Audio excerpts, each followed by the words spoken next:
আজকের দিনে দেখছি ইয়ং ছেলেরা অনেকেই নেশার মধ্যে চলে যাচ্ছেন। তাদের একটাই কথা বলবো, এর পরিণতি ভালো হবে না। তোমরা নেশা করতে পারো, আনন্দ করতে পারো, কিন্তু পরবর্তীকালে এই নেশাই তোমাদের দুঃখের কারণ হবে।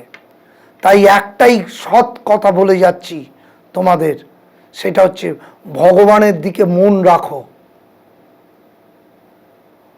গীতা পাঠ করো, দেখবে এই জগৎ মিথ্যে বলেছে।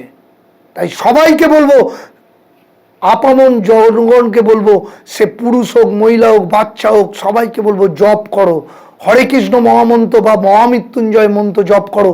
দেখবে তোমাদের কেরিয়ারে উন্নতি, ব্যবসায় উন্নতি, চাকরিতে উন্নতি, বিবাহিত জীবনে উন্নতি আসবে। নেশাকে ত্যাগ করো। নেশা হচ্ছে জীবনে মৃত্যুর কারণ। নমস্কার।